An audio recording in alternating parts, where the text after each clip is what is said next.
오늘 우리에게 주신 하나님의 말씀은 마태복음 1장 3절 말씀입니다. 다 같이 봉독하시겠습니다. 유다는 다말에게서 베레스와 세라를 낳고 베레스는 헤스몬을 낳고 헤스몬은 랍을 낳고 아멘.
할렐루야. 아직은 좀 어색하죠? 안 어색하십니까? 대답을 안 하시겠다. 전 어렸을 때 청바지를 키가 크니까 늘 큰 걸 사가지고 접어서 입었는데 요즘에는 이게 멋이라네요.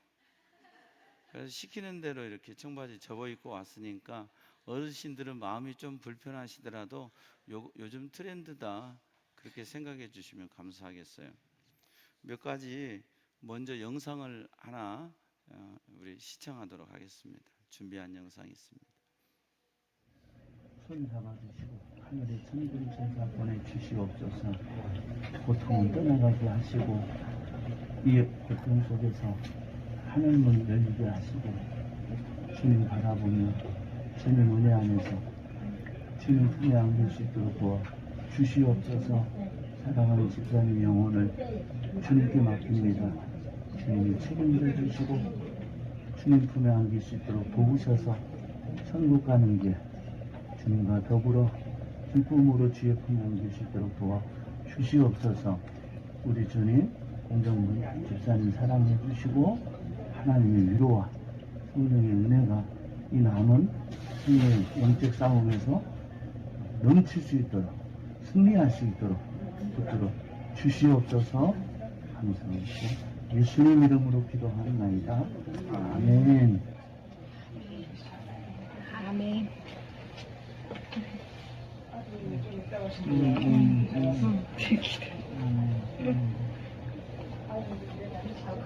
감사합니다. 그렇죠.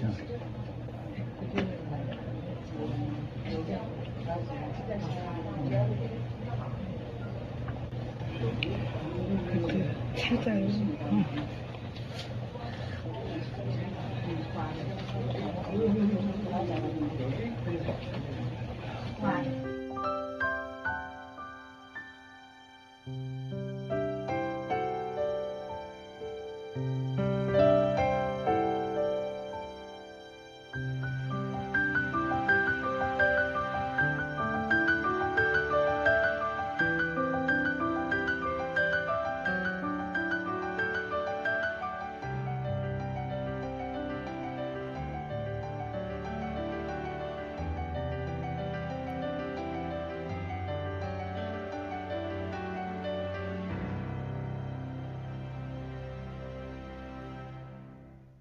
우리 공경분 집사님을 하나님께서 천국집 분양해 주시고 마지막 영광스럽게 주님 품에 안길 수 있게 해주신 하나님 은혜 생각할 때 감사를 드립니다.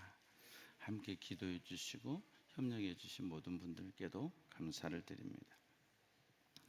우리 고용군 청년이 뉴질랜드 어학연수 갔다 약 1년 만에 다시 돌아왔습니다. 우리 박수 한번 하겠습니다. 일어나서 어디서 일어나서 인사 한번 해야지. 박수 한번 해주세요. 해외 어학연수 갔다 와도 부끄러움은 고쳐지지 않는 것 같습니다. 이번엔 특별한 시간을 갖겠는데요. 돌잔치 하는 시간을 갖겠습니다. 우리 방중석 집사님 앞으로 나오세요. 앞으로 나오세요. 방중석 집사님이 2년 전 9월 12일 날 우리 교회 등록을 했어요. 작년에 목사님 돌잔치 해주세요 그랬는데 작년에 넘어갔어요. 제 평생에 돌잔치를 해달라고 하는 분은 처음이에요. 그래서 올해도 이리 올라오세요. 올해도 지난주에 목사님 저 2년 됐어요. 돌잔치 해주라고 연 2년을 나를 갈구는 거예요. 그래서 오늘 돌잔치 하려고. 돌잔치 떡은 누가 해야 되겠어요? 제가 해야 되겠죠. 그래서 제가 사비로 오늘 떡을 했습니다. 그러니까 그 떡은 여러분이 나가실 때 맛있게 드시고, 또 하나님이 기뻐하셔서 여러 가지 음료수가 이렇게 왔어요. 이렇게 나가실 때 함께 드시면 좋겠어요. 지난 주간 하나님이 방중석 집사님의 삶에 나는 참 부족한데 나를 하나님의 사람으로 인정하고 나를 통해서 생명을 구원하고 그들을 위해서 기도하는 놀라운 삶의 시간들이 있었어요. 하나님이 하셨거든요. 우리 시간 그 돌잔치 할 텐데 먼저 꽃갈모자부터 씌우고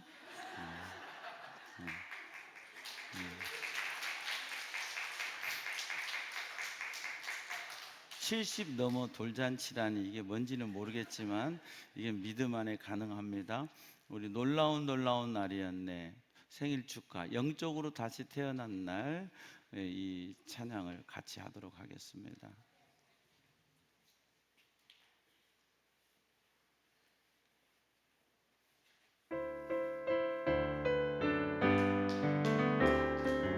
놀라운 날이었네. 영원히 못 잊을 날. 어둠의 길 잃고 헤매던 나 주 찾아주시었네. 고마운 친구였네. 내 마음 채웠으니 외로움 멋지고 기쁨이 넘치네. 주 나를 건지셨네. 하나님 식구로 태어났네. 성령으로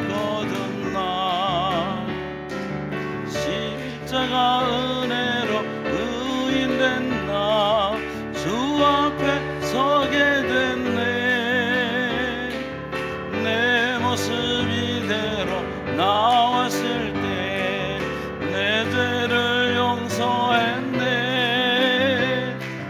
주님이 베푸신 구원의 그 사랑 영원히 찬송하네.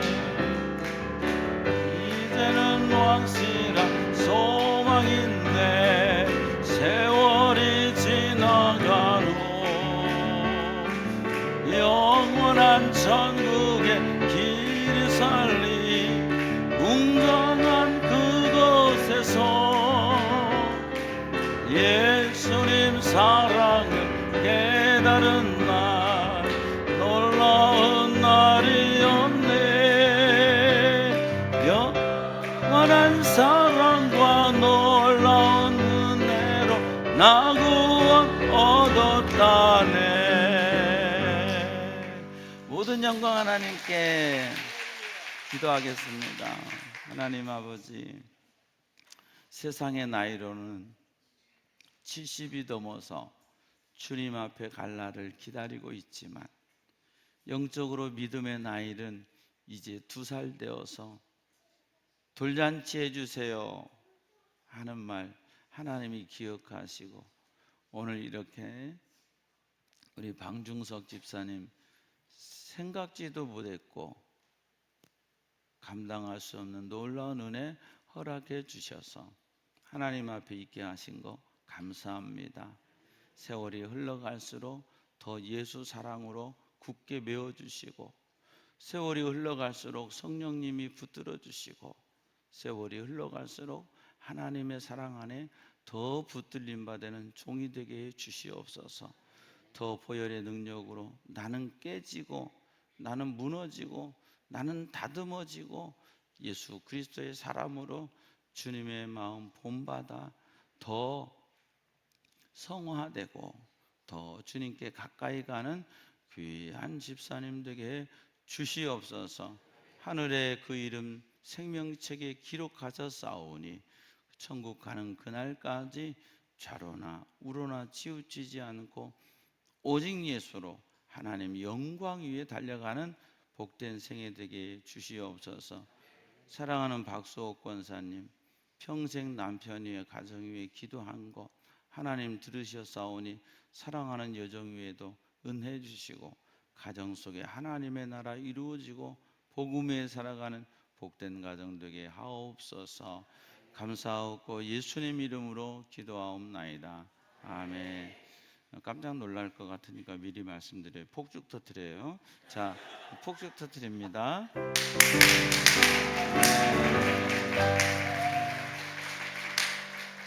사랑합니다.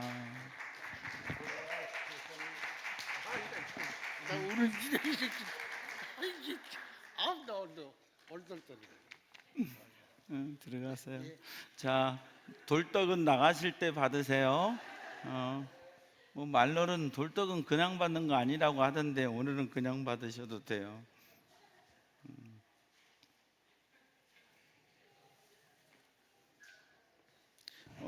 오늘 오후 예배가 없고 식사하고 여러분이 가족과 함께 하시면 되는데요.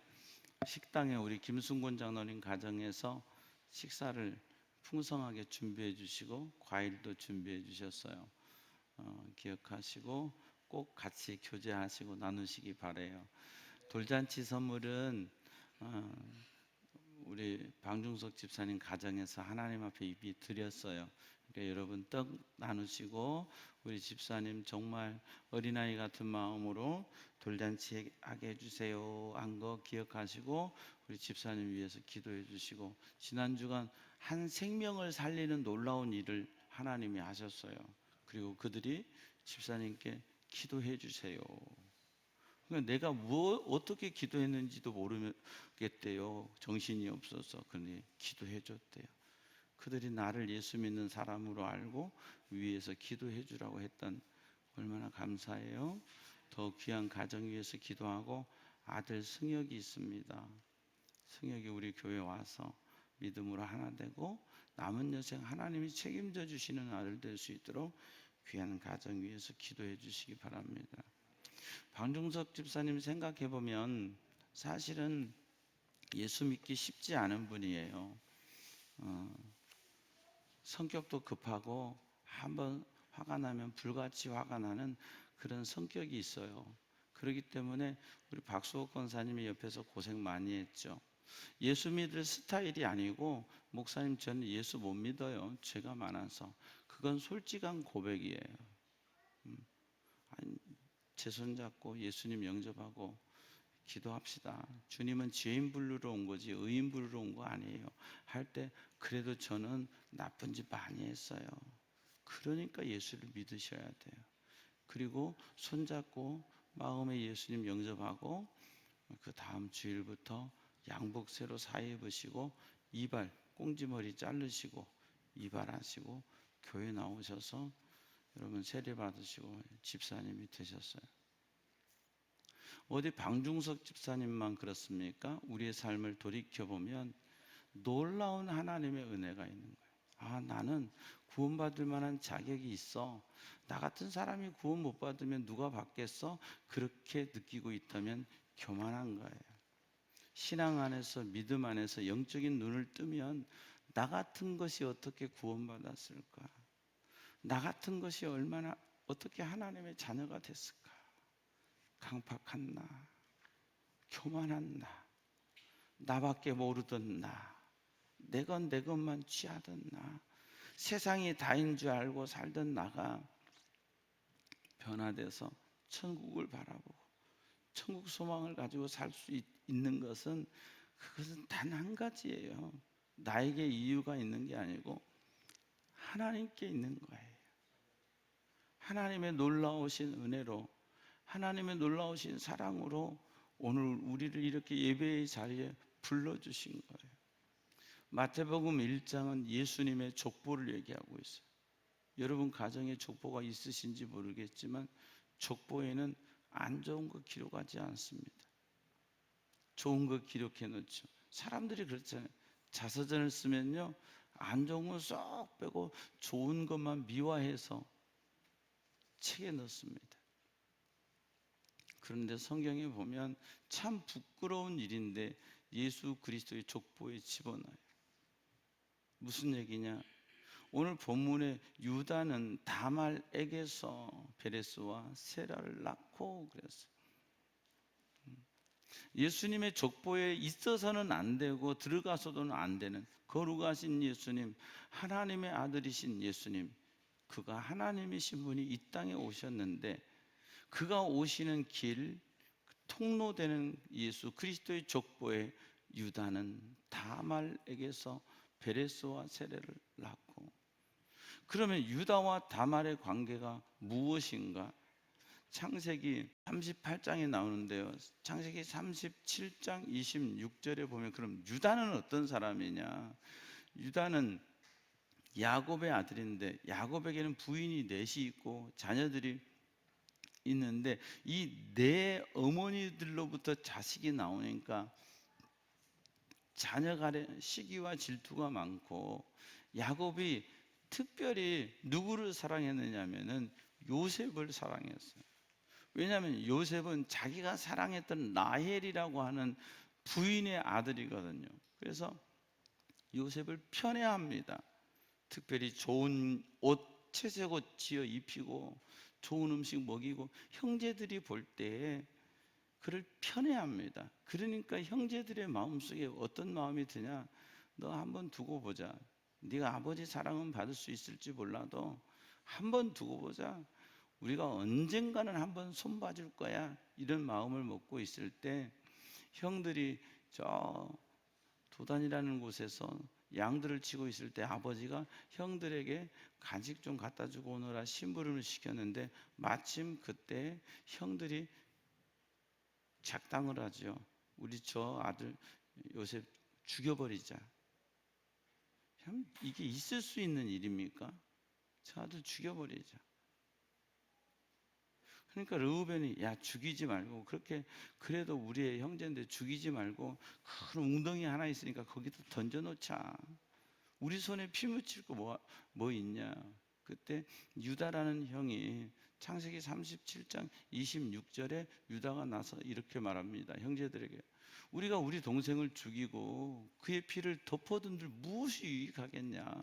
27절에 자 그를 이스마엘 사람에게 팔고 그에게 우리 손을 대지 말자. 그는 우리의 동생이 우리의 혈육이니라 하며 그의 형제들이 청종하였더라. 그래서 은 20을 받고 팔아버려요. 여러분 생각해 보세요. 요셉이 형들에게 먹을 것 갖다 주러 갔다가 봉변을 당하는 거예요. 자, 다 알아듣죠? 팔지요? 요셉이 얼마나 울면서 얘기를 형님들 제가 잘못했어요. 용서해 주세요. 나 팔지 마세요. 나 좀 도와주세요. 외쳤지만 그의 형들 누구 하나도 요셉을 구원해 주지 않았어요. 39장에 보면 그는 보디발의 집에 팔려가요. 자, 요셉을 이렇게 팔고 38장 뚝 뛰어넘어서 39장에 애굽에 팔려간 요셉 사건이 나오고 38장에 유다의 사건을요 거기에 한 장이 들어가요. 이 글을 쓸 때는 문맥이라는 게 있고 흐름이라는 게 있잖아요. 전혀 거기에 들어가서는 안 될 것 같은 내용이 38장 유다가 아버지에 대한 불만이 많으니까 나가서 가나안 여인 수아라는 여인을 맞아가지고요 애를 낳아요. 자녀를 낳아요. 그 자녀가 오난 셀라거든요. 그러면서 세월이 많이 흘러가는 거예요.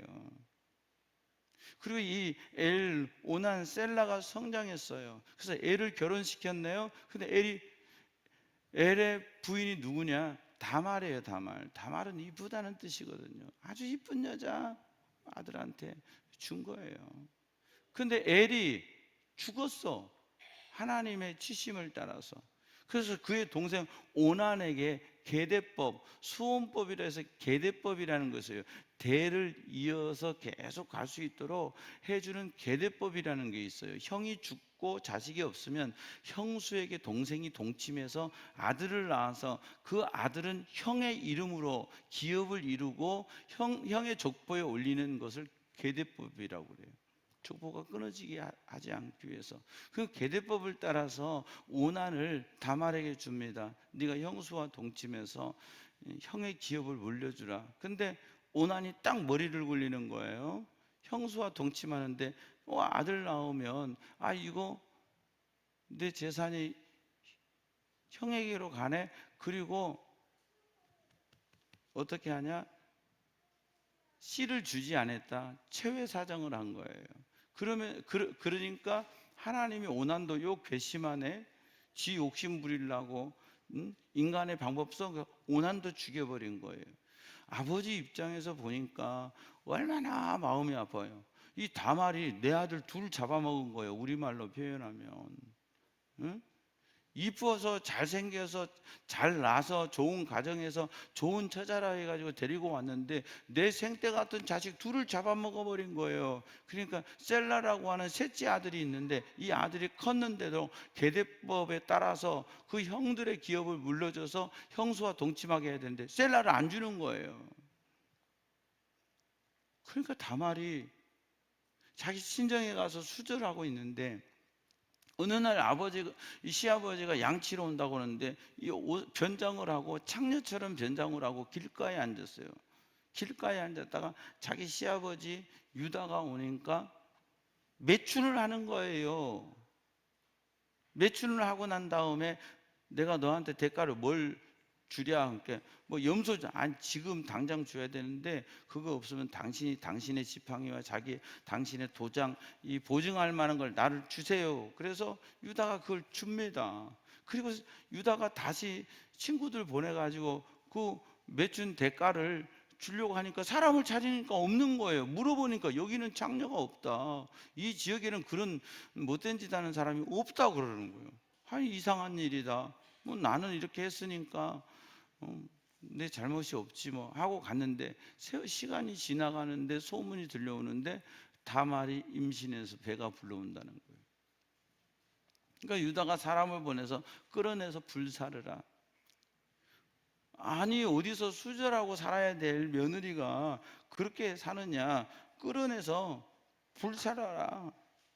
38장 26절 말씀에 보면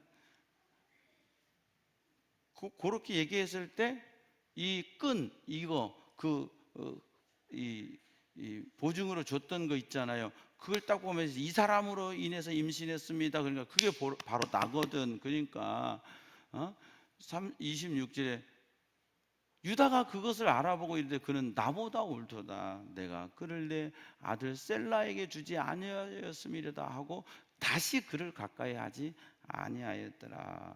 29절의 말씀에 보면 그래가지고 다말이 아이를 낳는데 먼저 나온 아이는 베레스. 30절에 보니까 두 번째 나오는 이름은 세라. 베레스와 세라. 근데 오늘 본문 말씀 마태복음 1장 3절의 말씀에 보면 유다는 다말에게서 베레스와 세라를 낳고, 여러분 이런 폐륜적인 일이 어디 있습니까? 시아버지가 며느리와 아이를 낳아요. 이게 손자입니까? 이게 아들입니까? 이걸 뭐라고 해야 됩니까? 세상에서도 있을 수 없는 일이 하나님의 족보에 들어와요. 이게 뭐냐고요? 이게 뭐예요? 그것이 놀라운 하나님의 은혜라고요. 나 같은 죄인, 내가 잘나서 내가 의로워서, 여러분 가운데 그런 마음 먹고 계시는 분 있을지 몰라요. 나는 가문이 좋고 나는 잘 배웠고 나는 신앙에 대해서 좀 알고, 아니 그거 쓰레기 같은 거예요. 이사야요, 우리의 의인은 다 누더기 같다고 그랬어요. 이사야서에. 내가 구원받은 거는 나에게는 가능성이 없는데 하나님이 은혜 베풀어 주셔서 하나님의 은혜로 나를 구원해 주셔서 내가 하나님의 자녀가 된 거예요. 자, 이 사건을 겪으면서 다시 39장에 가면 요셉의 이야기로 진행이 됩니다. 아버지에 대한 불만을 가지고 살던 유다는 그렇게 살던 과정 속에 가나안 땅에 흉년이 들죠. 이집트에도 흉년이 들고 7년의 대풍년 이후에 7년의 흉년이 왔단 말이죠. 지금 이 야곱의 가정에는 무슨 일이 있는지 일어나고 있는지 모르지만 하나님의 역사는 이집트에서 요셉을 통해서 그를 종으로 보내시고 감옥으로 보내시고 이 바로에게 세우셔서 그를 총리로 세우셔서 총리가 돼 있는 그 시간에, 야 너희들 이집트에는 먹을 것이 많다는데 가서 식량 좀 사와라. 그래서 자녀들을 보냅니다. 그 가보니 요셉이 보니 형들이 왔어요. 너희들은 간첩이다. 이 나라를 지금 해치러 왔고, 우리 그렇지 않습니다. 우리에게는 아버지가 있고 형제가 있고 지금 막내 하나는 아버지하고 있는데 우리 나쁜 사람 아닙니다. 착한 사람입니다. 그래? 그러면은 내가 너희 형제 중 하나를 볼모로 잡을 테니까 가가지고 그 막내 동생 데리고 와. 내 동생 베냐민이거든요. 그래서 시므온을 잡아두고 곡식을 주고 곡식 사러 왔던 돈 그 형들의 자루에 다 집어넣어서 보냅니다. 집에 와서 자루를 열어보니까 돈이 그대로 있는 거예요. 이게 무슨 일이냐? 돈이 왜 그대로 들어있냐? 그런데 이제 르우벤이 그러니까 이게 음식 다 먹고 식량 다 먹고 또 떨어지니까 아버지가 야 가서 식량 가져와라 하니까, 아버지 그 사람이 말하기를 우리 막내 동생 데리고 오지 않으면 우리 안 만나준다고 해서, 쓸데없이 왜 니들이 막내 동생 얘기를 했냐? 아니 아버지, 그 사람이 이렇게 막내 동생 데리고 오라고 할 줄 어떻게 알겠어요? 네 아버지가 살아계시느냐, 형제는 있느냐, 이렇게 물어보다가 이렇게 돼서, 그러면 니들이 막내 동생을 데리고 오면 이 시므온도 풀어줄 테니까 데리고 와라. 응? 나 못한다, 안 된다. 그러니까 르우벤, 큰아들 르우벤이 아버지 보내주세요. 만약에 내가 가서 형제들하고 가서 시므온 못 데리고 오면 아버지께서 내 자식들 죽이세요. 르우벤은요 큰아들인데도요 다혈질적이야. 그리고 내 생각의 주장이 하나님의 뜻보다 강한 사람이에요. 그러니까 여러분 말을 그렇게 하면 돼요. 아버지한테 손주들을 죽이라는 거예요. 그리고 그게 어떻게 돼요? 그러니까 야곱이 그냥 뜸을 들이는 거예요. 또 있다가 이제 식량이 진짜 고갈되니까 또 가라고 그러는 거예요. 아버지 베냐민 안 데리고 가면 이건 불가능합니다. 베냐민 데리고 가야 됩니다. 그때 유다가 나섭니다. 유다가 창세기 44장 33절에 보면 요 전에 유다가 아버지에게 이렇게 얘기합니다. 아버지, 제가 가서 데리고 오겠습니다. 만약에 그 사람이 시몬을 놔주지 않으면 내가 대신 담보가 되겠습니다. 여러분, 이게 놀라운 일이에요. 자, 37장의 유다는 요셉을 팔아먹어요. 은 20에. 한마디로 동생을 죽여버린단 말이에요. 실질적으로 죽인 거나 마찬가지죠. 돌아올 거라고 생각해요? 아니, 노예로 팔아버려요. 은 20에. 그걸 제안하고 실천했던 사람이 유다란 말이에요. 근데 여기 와가지고 44장에 가서 유다가 아버지께 말하면 내가 담보되겠습니다. 뭐냐, 르우벤은 아버지 내 아들 죽이세요, 이렇게 얘기한다고요. 극단적으로 얘기한다고. 근데 유다는 뭐예요? 내가 죽겠습니다. 여러분, 이것을 하나님이 보시는 거예요. 인생의 문제가 풀리는 것은요, 내가 똑똑하고 잘나서 풀리는 게 아니야. 하나님이 풀어주셔야 풀려요. 여러분, 세계의 흥망성쇠가 그들이 정치 자리에서 있는 게 아니에요. 이사야 14장 24절 25절에 보면 하나님이 세계를 경영하신다고 그랬어요. 세계를 경영하신다는 말은 뭐냐, 보세요. 내가 경영한 것, 내가 생각한 것이 반드시 이루라. 하나님의 세계 경영은 우리 개인에도 하나님이 내 삶을 그분의 주권 속에서 이끄시는 거예요. 그러니까 우리가 그 하나님을 알아야 돼요. 하나님이 여러분의 삶을 책임져 주시기를 축복합니다. 유다가 이 말을 딱 하니까 야곱이 딱 듣고 데리고 가라. 내가 자식을 잃으면 잃으리라 하고 베냐민을 보내요. 베냐민을 보내서 요셉을 만나서 이런저런 과정 속에서 다시 요셉이 이제 그들에게 식량을 주고 거기다 은촛대를 집어넣고 보냈다가 또 자기 신하 보내가지고 왜 니들이 우리 주인이 점치는 촛대를 훔쳐가? 우리 그런 적 없습니다. 여기 다 뒤져보세요. 만약에 있으면은 그 사람 마음대로 죽이든지 살리든지 마음대로 하세요 하는데 베냐민의 자루에서 촛대가 나온 거예요. 그래서 다시 잡혀갑니다. 이젠 끝난 거죠. 자, 그러니까 뭐라 그래요? 자, 내 이걸 훔쳐간 베냐민만 남겨두고 너희들 다 가라. 이 사람을 내가 잡으리라. 그때 44장 33절에 유다가 나서서 이렇게 말합니다. 이제 주의 종으로 그 아이를 대신하여 머물러 있어 내 주의 종이 되게 하시고 그 아이는 그의 형제들과 함께 올려보내소서. 이게 뭐냐? 십자가의 사랑이에요. 내가 죽겠습니다. 내가 대신 볼모 잡겠습니다. 그러니 이 아이 보내주세요. 우리 아버지와 이 아이의 생명이 연결됐기 때문에. 여러분, 형제간에 반목하고 시기하고 질투하던 그 형제의 엉망진창된 것을 유다가 내가 죽겠습니다 하면서 이거를 치유하고 회복시키는 거예요. 우리 가정 속에서 내 삶에서 회복되는 건 뭐냐면 내가 죽을 때, 내가 십자가 질 때, 십자가의 은혜가 내 안에 있을 때 하나님은 상황을 바꾸시는 줄로 믿습니다. 유다는 그러면 용서해 줄 거라 생각 안 한 거예요. 진짜 애굽에서 종으로 살 생각한 거예요. 내가 베냐민을 대신해서 죽을 생각을 한 거예요. 34절 볼까요?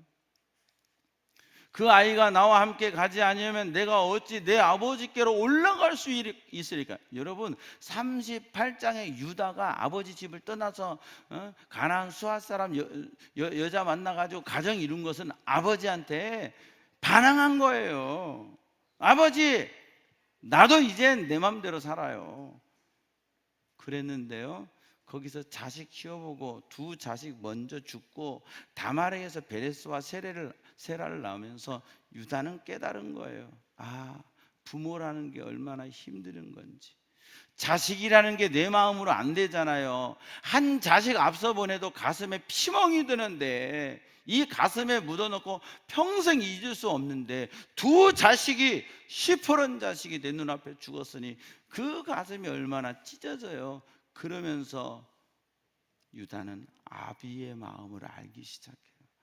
요셉을 잃어버렸다고 했을 때, 요셉이 짐승에서 찢겨 죽었다고 했을 때 자기들이 옷을 찢어서 염소의 피를 뿌려서 아버지를 갖다 줬을 때 우리 아버지의 마음이 얼마나 아팠을까? 우리 아버지의 마음이 얼마나 찢어지는 것 같았을까? 복음은 하나님의 마음을 아는 데서 시작되는 거예요. 여러분이 성경을 많이 안다고 해서 복음이 있는 거 아니에요. 하나님의 마음, 그 아들 독생자 예수 그리스도를 이 땅에 보내주시고 그 아들 예수 그리스도께서 십자가에 죽기까지 피와 물을 다 쏟으시고 우리를 위하여 죽으신 예수, 하나님이 보내신 독생자 예수, 그 안에서 우리 인류를 구원하고 싶은 하나님의 사랑, 그 하나님의 마음을 알 때 우리는 말씀이 들리는 거예요. 내 마음에 불편함이 있고 내 마음에 이게 하나 들었으면 오늘 설교가 안 들려요, 여러분. 왜요? 스스로 내가 거절하거든요. 나도 알아. 그 정도는 나도 알아. 아는 게 중요한 거 아니에요. 복음은 아는 게 아니에요. 복음은 믿고 사는 거예요. 내가 열심히 교회를 했다 하는 게 중요한 게 아니에요. 여러분이 일을 했다고 구원받는 게 아니에요. 구원함을 얻은 기쁨 세상에서 제일이라. 이 기쁨의 감격으로 봉사하는 걸 하나님이 기뻐하시는 거지, 여러분이 일을 하는 거 기뻐하지 않으세요.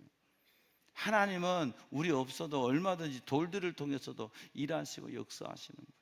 놀라운 하나님의 사랑, 나 같은 죄인 살리신, 난 세상에서 그렇게 살다가 그렇게 죽고 끝나야 될 인생인데 하나님이 나를 구원하셔서 하나님의 자녀 삼으시고, 그뿐만 아니라 하나님 나라 예수 그리스도의 족보에 유다는 다말에게서 숨기고 싶은 과거예요. 부끄러운 모습이에요. 그런데 하나님은 유다를 예수 그리스도의 족보에 넣으시고 마태복음 1장에 그리스도의 족보에 유다는 다말에게서, 유다도 구원 못 받을 사람이고 다말도 구원 못 받을 사람이고, 유다는 예수의 족보에 들어오면 안 돼, 다말도 예수의 족보에 들어오면 안 돼, 나도 예수의 족보에 들어가면 안 될 사람이요, 우리도 예수의 족보에 들어가면 안 될 사람이요. 우리가 얼마나 교만합니까? 우리가 얼마나 못됐습니까? 우리가 선하게 살았습니까? 나는 그럴 자격이 없는 사람이요. 그런데 하나님의 놀라운 은혜로 나를 구원해 주셨어요. 그래서 우리는 감사하는 거예요. 그래서 나 같은 죄인 살리신 주 은혜 놀라워 찬양할 수 있는 거예요. 공경분 집사님이 천국집 분양받아 천국 입주하셨습니다. 참, 하나님의 부르심에는 후회하심이 없구나. 하나님의 그 마지막 순간에 천국을 보증해 주시는구나. 우리는요 똑똑히 봤어요. 저는 똑똑히 봤어요. 참 구원하신 분은 다르구나. 우리도 마찬가지예요. 우리도 머지않아 갈 길이에요. 그런데 하나님이 나를 부르셨다는 거, 그리고 하나님의 부르시면 후회가 없다는 거. 야곱을 왜 부르셨나요? 아니, 야곱이 하나님의 은혜에 구원함 받는 것도 기쁨인데 그를 왜 예수 그리스도의 족보로 넣으시고, 유다를 예수 그리스도의 족보에 넣으시고 그들을 유대인, 유다 지파 유대인이라고 할까? 착한 사람 많고 기쁘게 하는 아셀 지파도 있고 요셉도 있었는데 왜 허물 많고 흠 많은 유다를 예수 그리스도의 족보에 넣으셨을까? 인자가 온 것은 의인을 부르러 온 것이 아니라 죄인을 부르러 왔느니라. 건강한 자에게는 의원이 쓸데없고 병든 자에게라야 쓸데있느니라. 나는 의인 부르러 온 게 아니라 죄인 부르러 왔다. 그래서 우리는 모두 다 죄인입니다. 죄인인 나를 예수 그리스도의 보혈로 구원해 주셨기에 우리는 감사하고 이 천한 몸 내 생명도 주님이 살겠습니다 고백하며 하나님이 나를 세우신 자리에서 크든 작든 하나님 앞에서 하나님 앞에 의식을 가지고 하나님의 자녀됨의 존재 의식을 가지고 살아가는 것입니다. 구원의 조건은 내게 있지 않습니다. 구원의 조건은 행위에 있지 않습니다. 구원의 조건은 일을 많이 했다고, 헌금을 많이 했다고, 봉사를 많이 했다고 있지 않습니다. 오직 예수. 예수를 내 마음에 믿고 그분을 내 마음에 영접하면 그분이 이렇게 말씀하십니다.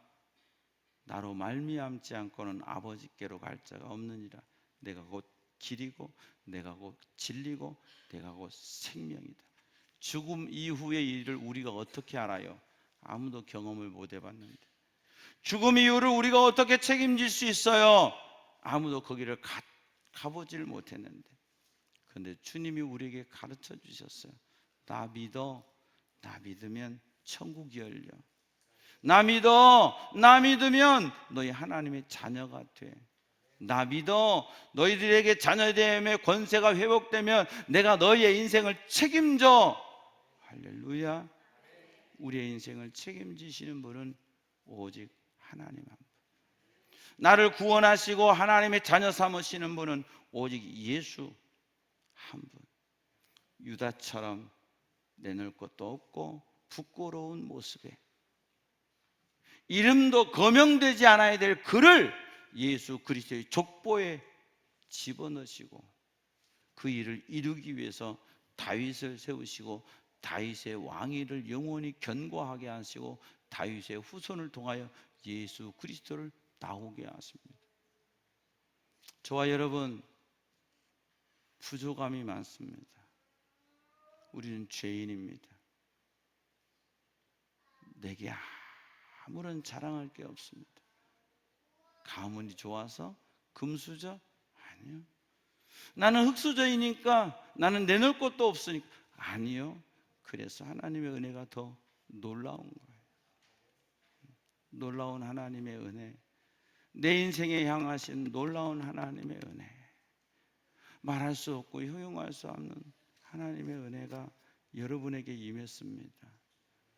여러분 삶에 임하고 여러분의 영혼에 임해서 여러분을 하나님의 자녀로 하나님의 백성 삼으셨습니다. 사랑하는 여러분, 그 은혜에 감사하며 사는 저와 여러분 됩시다. 놀라운 날이었네. 영원히 못 잊을 날. 그날이 무슨 날이요? 내가 육신으로 태어난 생일날이 아니라 내가 예수 믿고 구원받는 날, 내가 하나님의 자녀된 날. 이 놀라운 은혜를 베풀어 주실 때 여러분 마음에 마음껏 받으시고 영접하셔서 하나님의 자녀됨의 권세를 누리시고 하나님 주신 은혜를 누리고 더 하나님께 영광 돌리며 우리의 남은 삶 복음 위에 하나님 영광에 살아가기를 주님이 원하십니다. 그렇게 쓰임받는 저와 여러분 되기를 주의 이름으로 축원합니다. 하나님 아버지 은혜를 감사합니다. 우리를 부르시고 세우시고 자녀 삼아 주셔서 감사합니다. 아무런 자격과 조건이 없는데 전적인 하나님의 은혜로 전적으로 타락해서 우리에게는 아무런 소망도 없는데 하나님의 제한적인 구속으로 나를 선택하시고 지명하시고 부르셔서 자녀되게 하신 것 생각할 때 그래서 은혜입니다. 놀라운 하나님의 은혜입니다. 유다보다도 더한 우리를 하나님의 자녀 삼으셨습니다. 감사하며 감격하며 주님 영광에 살아가는 우리 모두 되게 주시옵소서. 영적 싸움 잘 싸워 주님 부르실 때 영광스럽게 주의 품에 안기는 우리 모두 되게 주시옵소서. 이 한 주간 추석이라고 우상 숭배 많이 합니다. 부모가 귀신 돼서 돌아왔다고 착각하며 귀신에게 제사합니다. 깨닫게 하시고 제사 드려서 잘 되는 것이 아니라 하나님 바로 믿는 것이 축복인 것 깨닫고 영적 싸움 잘 하여서 시험 들지 않게 하시고 더 하나님 바라보게 하시고 하나님 영광 위에 달려가는 우리 모든 권속들 되게 주시옵소서. 고향길을 찾아가는 길, 돌아오는 길 주님 함께 해주시고 주의 은혜 가운데 평안케 하옵소서. 감사하고 예수님 이름으로 기도하옵나이다. 아멘. 모든 영광 하나님께. 다 함께 일어나셔서 함께 찬양하시겠습니다.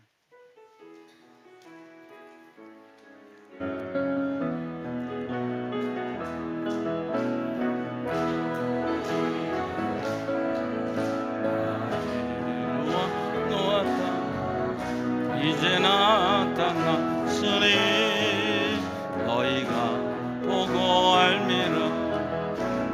성령이 내가 사막에 샘물을 내리니 장차들 짐승 들고 시라와 타줘도 나를 동경할 것은 광야의 샘물을 사막의 강물을 내 백성에게 주리라. 나의 택한 백성으로 마시게 할 것이라.